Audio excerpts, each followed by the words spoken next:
Our title for the message today, God Knows Your Bucket List, and we're going to be looking at John 4, verses 1 through 29, and then verses 39 to 42. But before we begin, and as you're looking those verses up, this is a story that we've heard, many times in our career of coming to church, or a career of coming to Sunday school. Bill, how old are you? I'm not trying to be rude. I can ask a guy this. I can't ask a lady.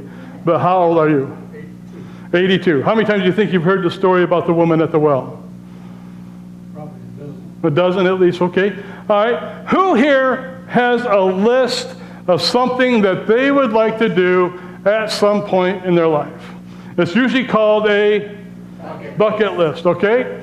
You have one going, Melvin? Oh, yeah. My wife has one. Anybody else? Nobody else has a list of what they want to do at some point. Is there something you would like to do at some point? Okay. Okay, all right. Thank you. Yeah, that's the ultimate trip that our goal is to get to. Obviously, that. Okay, thank you for that, Robin. Throw me completely off. No, I'm just kidding. That is not what we're talking about today. That is not the list that we're talking about. Today, like I said, we've heard this story many times about the woman at the well.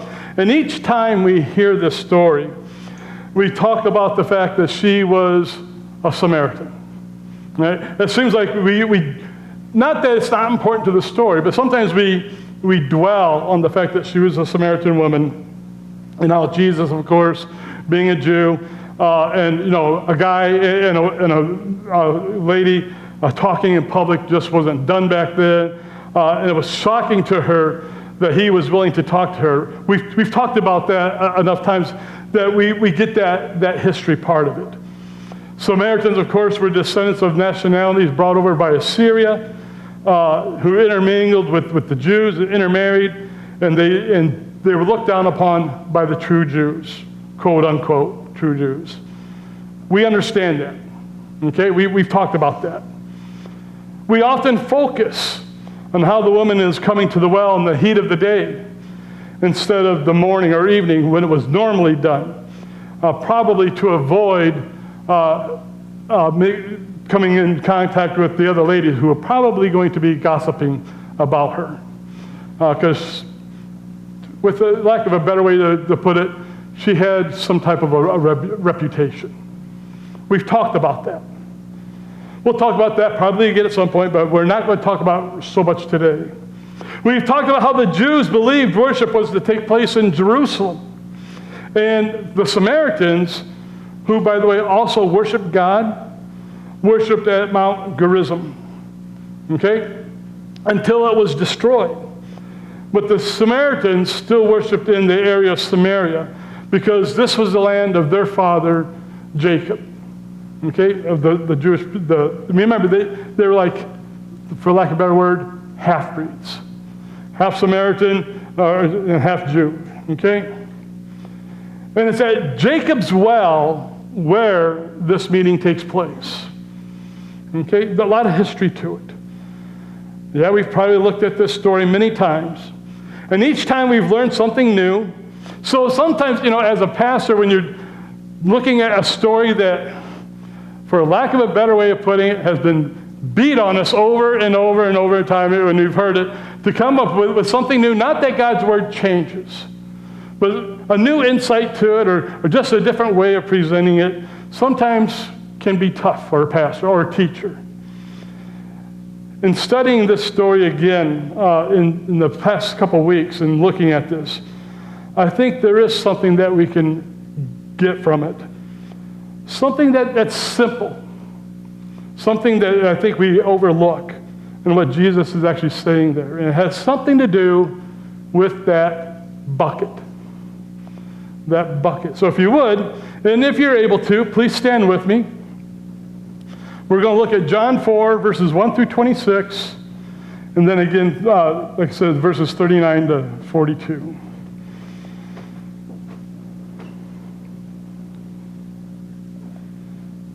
Therefore, when the Lord knew that the Pharisees had heard that Jesus made and baptized more disciples than John, though Jesus himself did not baptize, but his disciples, he left Judea and departed again to Galilee.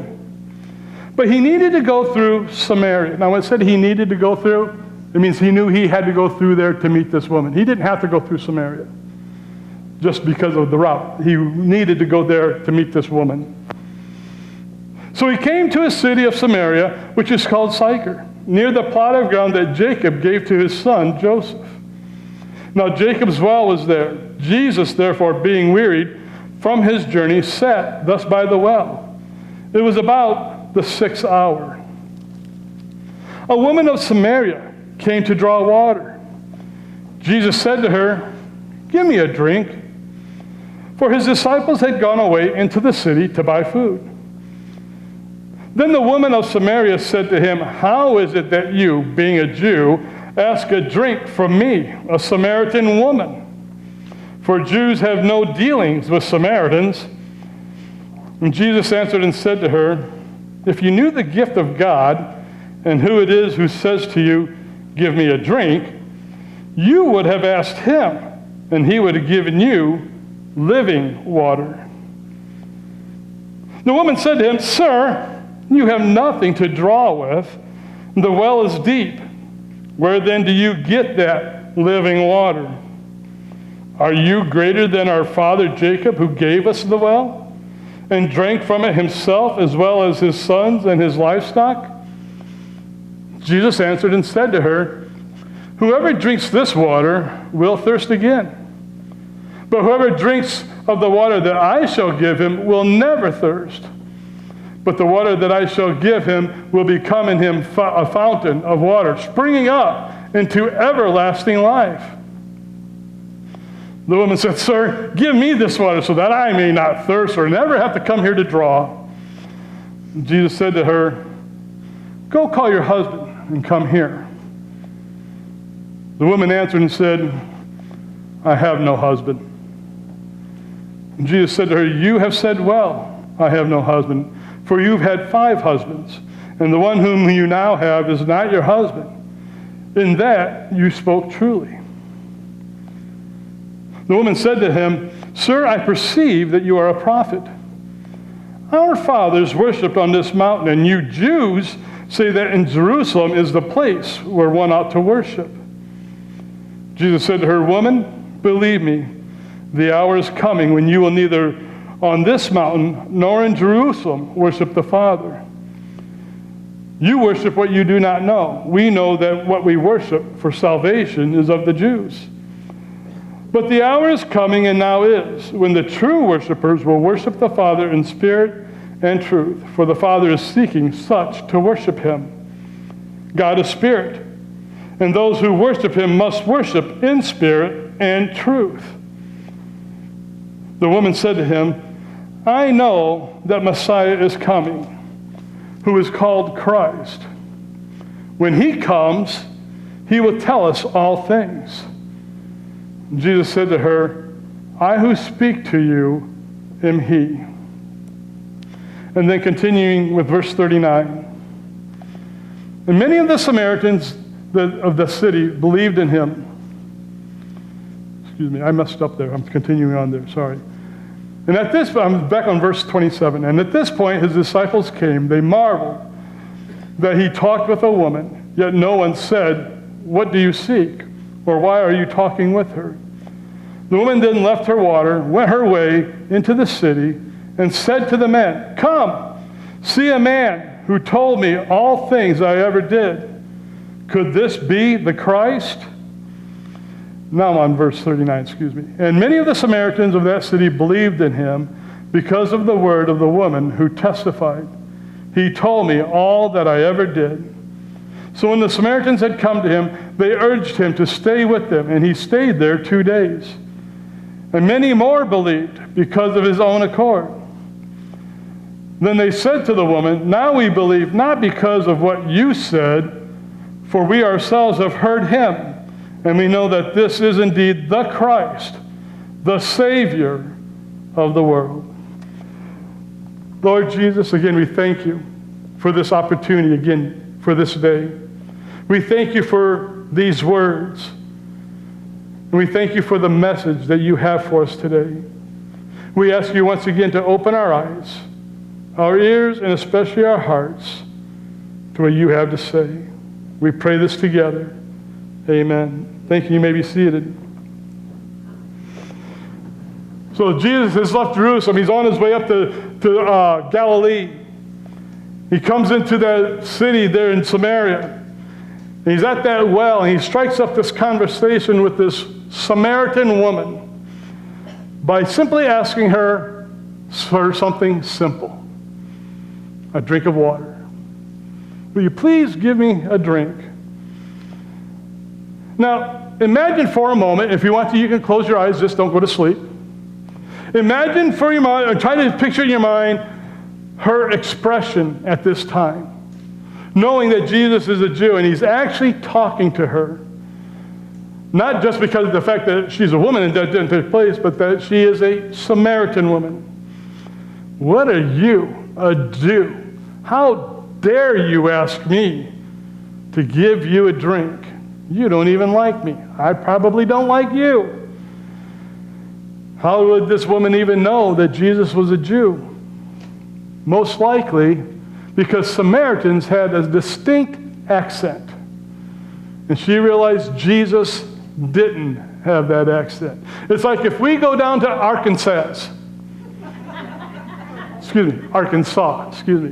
okay? And we get to talking, they're going to realize right off the bat that we're not from Arkansas, okay? That we're from Illinois, okay? So not only do we have the accents, we have different ways we pronounce different things. So she caught on real quick that Jesus was a Jew. To say the least, the woman probably had this kind of a rude tone in her voice when she responds to Jesus with, "How dare you ask me to give you a drink?" Or maybe she was like, "Why would you ask me? We don't even get along." You know, maybe she asked you in a questioning way. We don't really know. But you can picture it different ways. Jesus responds with, "If you knew who you were talking to," and this gets her attention. If you knew who you were talking to, she got to be thinking at this point, I know I'm talking to a Jew. If you knew who you were talking to, you would ask me for a drink. And this is where it starts to get interesting. The first point, it is important to understand how to get water out of the well. Now, you're probably sitting there going, "Pastor B, I pretty much know how to get water out of a well." Okay? We probably just take and go, especially if we live out in the country, we just go in the house and we do what? We turn on the faucet. That's how we get water out of our wells around, you know. But we also know that back in the day, that's not how it's done. I mean, we all seen wells that had what hanging from it? Usually a bucket tied to a rope. For most people, they don't have to do that. Some people sometimes have to worry that their well is going to get full of water, but we have the pumps and everything to pump the water up to the house. Obviously, like we said, that's not the way it was back then. The well for the community was usually outside of the town. A couple different reasons why, but they're usually outside the town. And this particular well had been dug by Jacob himself. And to get the water out of that well, you had to take and lower a bucket. Now, we don't know if there was a bucket already there, or she had her own bucket, or whatever, but if there was no bucket already there, you're going to have to bring your own bucket to get the water out. You definitely had to bring your own containers, your own jars, your own clay jars, to carry the water back to town. It's not like you're going to stand there and cook all day long and drink the water there. You're going to take it back with you.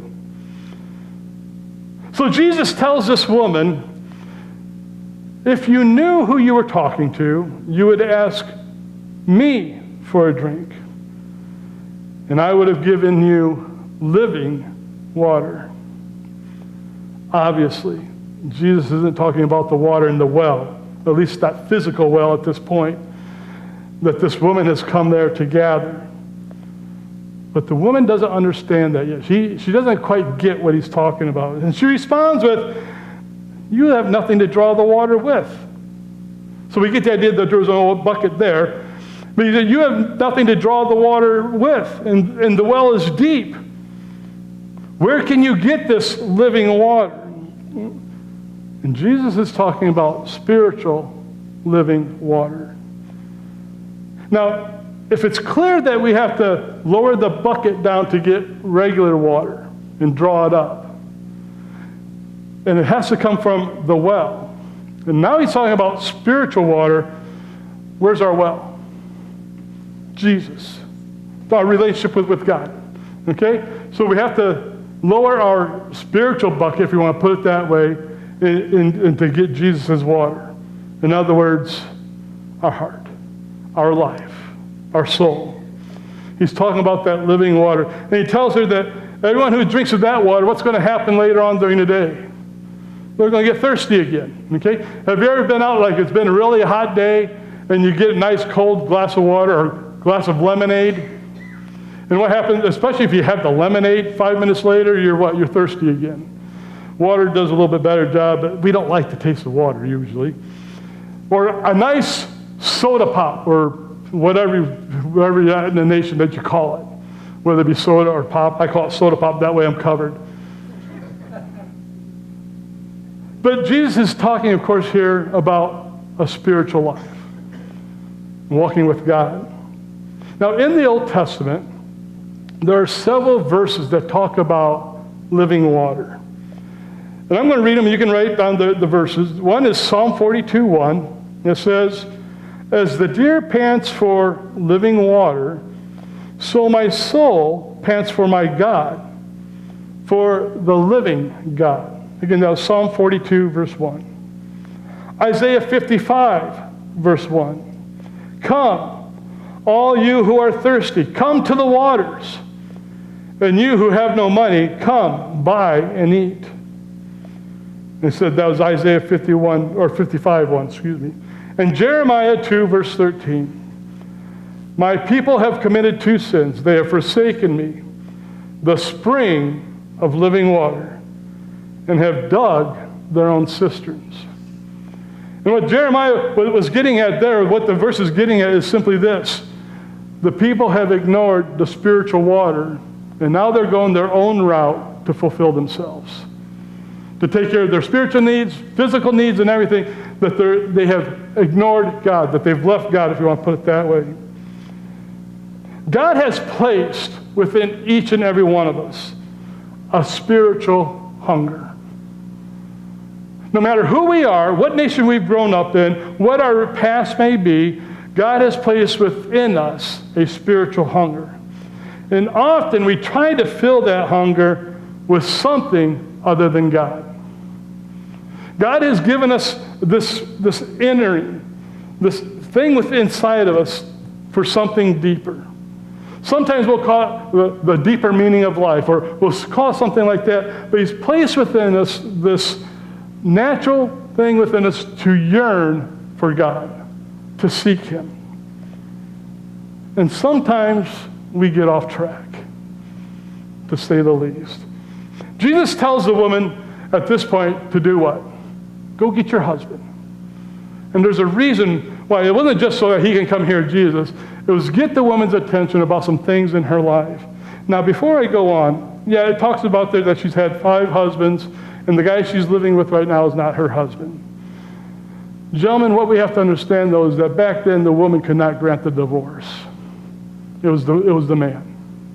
And the way he would do that was he would just simply take her to the town square, if you want to put it that way, your center of town, and simply just say, write on a piece of paper in Hebrew or Arabic, whatever, I divorce you.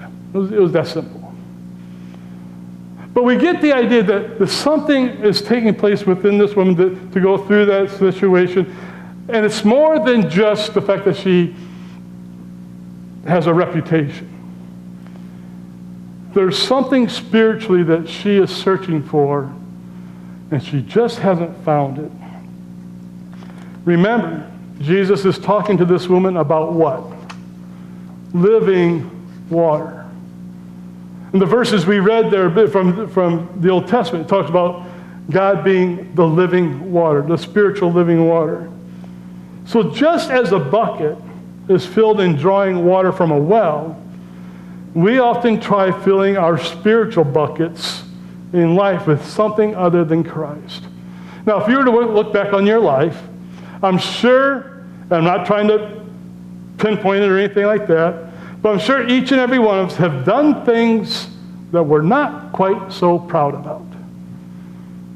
Times when we knew that we should go one way and we tried to fulfill our desires or whatever a way that we shouldn't go, or the way that we shouldn't do. This is where your bucket list comes in. Not the things that you want to do, but the list of things that we have tried to use to replace God. Because whether we realize it or admit it or whatever, we've all tried at different times, tried to at least replace the words of God and tried to go our own way. Romans tells us what? We've all sinned and come short of the glory of God. That we've all tried to go our own way to satisfy our desires.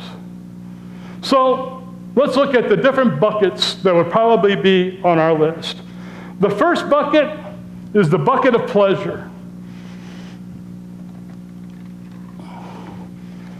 The bucket of pleasure.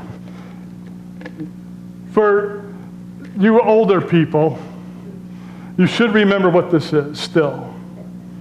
You remember going out to the beach? You know, I don't know, Shelbyville or Florida, or wherever we go to Florida. And what did you do, even without the shovel? You took the bucket, filled it up with sand, and you started making your sandcastle, right? And what did that do? Made you feel happy, I would think. Vince, maybe not you, who knows? Okay? But it's the bucket of pleasure. It's simply here, just a simple beach bucket. But we're using it to represent the fun things in life. How many times have we just thought, not that we necessarily desired it, but we thought, what would it be like just to be able to go back and live one day as a kid? Okay, and go, and just do the fun things when we didn't have a care in the world. Didn't care about what the market was doing or anything, our jobs or anything like that, just, whatever. That's what this represents. Okay? And it's not just back then, but even today. The simple things, the simple pleasures in life. And sometimes it's not just in our personal life that we try to take and seek pleasure without going and following God's direction. We've all done it. We've all done things that we're not so happy with. There's all things, we can look at. But sometimes, even as a church, or even as followers of Christ, as a group, we can do it. Let me explain. Our worship. There's a lot of talk going around about different worships with different styles. And I'm not here to criticize or anything like that. But it seems more and more that we're after a worship that pleases us, that entertains us. Now, it's important that we kind of like the songs we're doing. They can touch our hearts. That's not what I'm talking about. But more and more, we want church to be something like going to a movie, where I go in, and no matter what the kind of genre or what kind of the movie it is or whatever, we want to sit there and just kind of forget about reality for a while. I mean, that's really the reason why we go to movies or TV shows or whatever, just to kind of escape. And we don't want to worry about the heavy stuff in life at worship. We definitely don't want the pastor stopping on our toes or even touching our toes and pointing things out that we shouldn't be doing or that we should be doing. We want worship, and this is now I'm not saying, of course, here. Of course, that wouldn't happen here.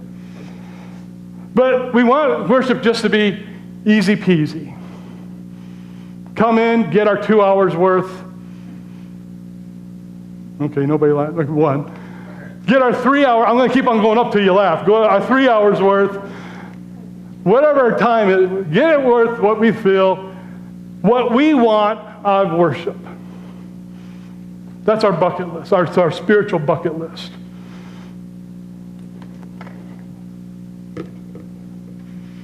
Don't fall. There you go. Our second bucket, the bucket of forgetting the past. Now, I know this isn't an actual bucket, but a paint bucket, it costs too much. So I'm using a paint tray. We've all got stains in our life. How many of you had a stain on their ceiling from a leaky roof? And you tried to cover it up with a little bit of paint, and it may work for a short time, but usually what happens? The stain comes back. We try it again, we paint over it, right? And what eventually happens? Stain comes back. Now, I'm no professional painter. Good thing. But I've been told that usually what you have to do with a stain like that, you usually have to use that kills or a primer, a thick kind of a primer to cover it up. That just simply putting some regular old paint over it, especially white or whatever, is going to eventually, the stain is going to reappear. Sometimes in life, we wish we could go back and relive, as I said, do it maybe a little bit different.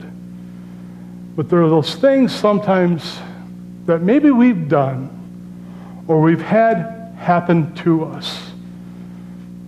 And instead of seeking help, seeking God, we try to bury it, or we try to simply cover it up and not deal with it.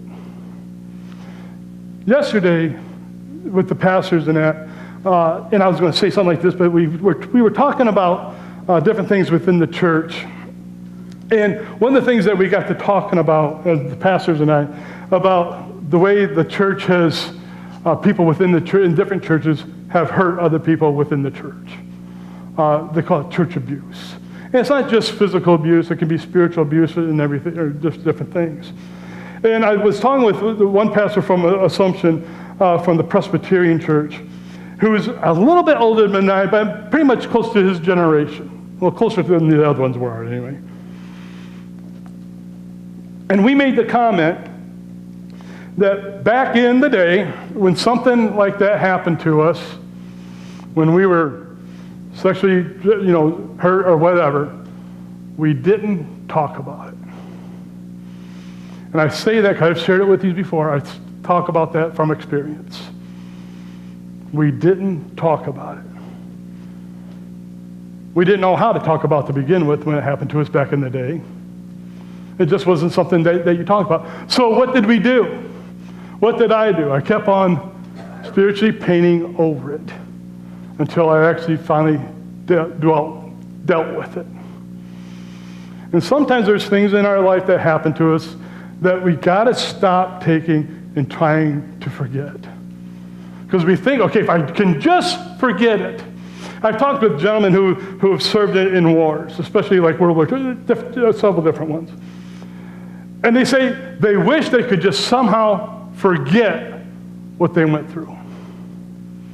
And they said then they learned the fact wasn't that the secret, if you want to put it that way, wasn't trying to forget it, but dealing with it and learning how to live with it. You can call it counseling, you can call it, but in the spiritual part of us, it's that going to Christ and saying, you know what? I got to stop covering this stuff up and pretending like it didn't happen. Because when I pretend like it didn't happen, they may be 5 years, 10 years, or whatever, that stain is going to reappear in some way, shape, or form. So we have the bucket of pleasure to the heavy stuff of the bucket of forgetting the past, to another one of the bucket of escaping our feelings. The bucket of escaping our feelings. Now, before I show this one, please don't throw anything at me.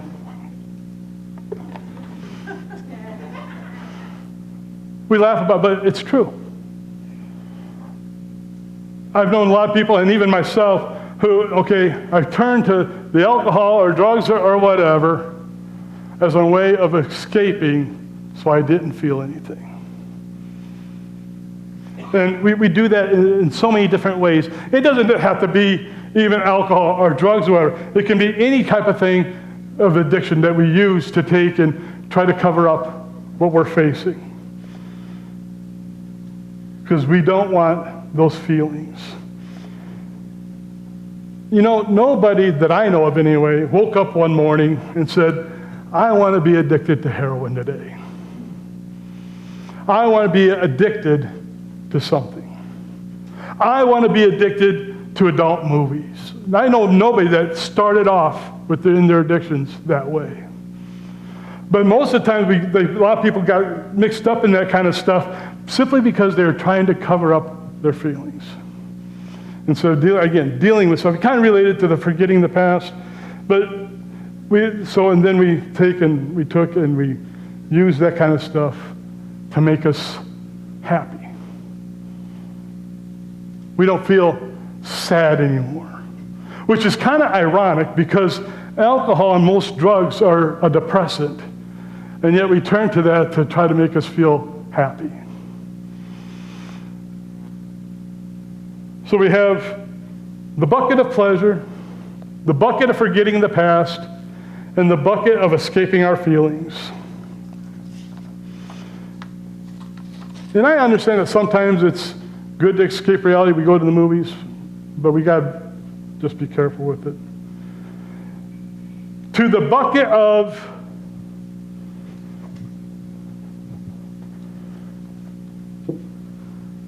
indulgence.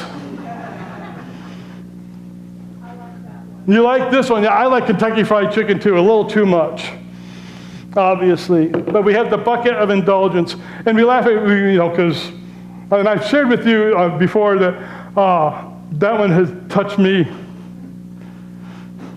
especially about a year and a half ago, when I realized I wasn't being a good leader by ignoring my weight problem. But it doesn't have to be, cheapers. But it doesn't have to be just food. There's a lot of things we indulge in that we know we shouldn't be. God has given us all things good. But sometimes we take those good things and overindulge in it, whatever it may be. Many of us are trying to, maybe, I'm on the wrong one, but the bucket of indulgence. It doesn't, like I said, it doesn't have to be food. And going back to talking about the addiction and the indulgence and everything, there is at one point in my life, I was drinking 3 gallons, not cans, not bottles, but 3 gallons of Mountain Dew a day. Okay? Talking about overindulgence. Now, is Mountain Dew good? You better believe it's good, because I wouldn't have drank it if it wasn't good. And you know what? We probably wouldn't be doing the sins we do if they weren't good. And we wouldn't take things that God has given us and turn them into indulgences if they weren't good at first, like the food or whatever it may be. So we have the bucket of indulgence. To our last bucket.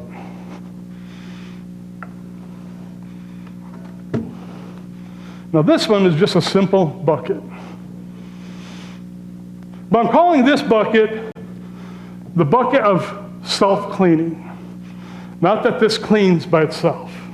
Wouldn't that be nice? Okay? You get a bucket and it just automatically does all the cleaning for you. Okay? But the bucket of self-cleaning. Now this bucket is a brand new bucket.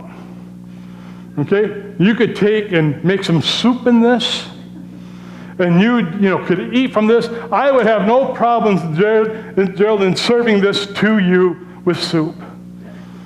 Okay? It might even be something you like. I'm not trying to figure, but that's how clean this bucket is. Matter of fact, I even wiped this bucket out when I got it here, just to make sure that there's no dust or anything inside of it. So the bucket of self-cleaning. And you know what? That's a lot of times what we try to do in our life. We know we've sinned. We know that we have come short of the glory of God, but we try to fix ourselves. We try to fix that sin problem. We try to somehow earn our way to the acceptance of Christ, or Christ accepting us. And there's been a lot of people who have heard over and over and over again how Jesus went to the cross. died for them. You know, and how salvation is anybody that when you ask for it, you're guaranteed it. But there's still that thing back in our minds saying, okay, I accept all that, but yeah, I still got to do this one thing. Because that's what they've been taught. Or that's what we think a lot of times, that if I just fix this one thing on my own. How many times have we taken in our life and said, and admitted that we have something that we knew we were doing wrong, but we didn't take it to God because we said, this is what I want to try to do myself. So that bucket, there's a lot of different ways that it could be used. And so we keep on trying to do ourselves and ourselves and ourselves. Now, if I was to use this bucket today to go out and fill it up with water and car wash, that soap stuff, you know what I'm talking about, if you're going to do it by hand, car wash is good enough for me. Okay, but I can fill it up with soap, and then when you get the sponge and you wash your car off. Sponge gets dirty, what do? Dip it in here and rinse it off, and so you wash your car with the stuff in the bucket. Are you going to want to eat anything out of this? What if I took and went home and washed it all out for you? Gerald, do you want me to cook you some soup in it then? Not soup. Oh, not soup, okay. But my point is, we'll never be able to get this bucket clean on our own, or the way it was. But we are promised that when we come to Christ and ask for forgiveness, that's exactly what he does. In fact, we're told a couple different times in Scripture that he makes us whiter than snow. Now, you take and melt some snow, we find the impurities in it. But we look out and during a snowstorm, I can't wait for one. I'm actually ready for one today. I knew I'd get that reaction. But when we come to Christ, he washes us whiter than snow. In Psalm 51:7, it says this, "Cleanse me with hyssop, and I will be clean. Wash me, and I will be whiter than snow." In Bible times, hyssop was used as symbolic reasons during cleansing rituals. It represented purification, protection, and especially spiritual renewal. It represented the Lord's cleansing of somebody. And when we ask Christ for forgiveness, we are washed clean through his blood for what he has done for us on the cross. At the end of this story that we read about the woman meeting Jesus at the well, or Jesus meeting the woman at the well, we see a different lady. And she's still got that past stuff or whatever that she's done, but she recognizes Jesus as the Messiah. Her life has changed. We're not given a lot of details, but we do know this, that she goes back to the town and she tells the men, come listen to a guy, and she goes to? The men. She goes to the men and says, hey, come and listen to this guy. I think this guy just might be this Messiah that we've heard about so much. And at one point they say, you know what, at first we believed because of your testimony, but now we believe because of the way he has touched us personally. Paraphrasing what he said. Jesus' message to the woman was simple. Stop trying to fill your bucket with worldly ways and concerns. Stop filling your life with worldly ways and concerns. Fill your life with me. In other words, fill your life with Christ. Today is Communion Sunday. In just a few verses before we read this story about the woman at the well, we are given these famous verses. For God so loved the world that he gave his one and only Son, that whoever believes in him shall not perish, but have eternal or everlasting life. For God did not send his Son into the world to condemn the world, but to save the world through him. And that's what we remember when we take communion.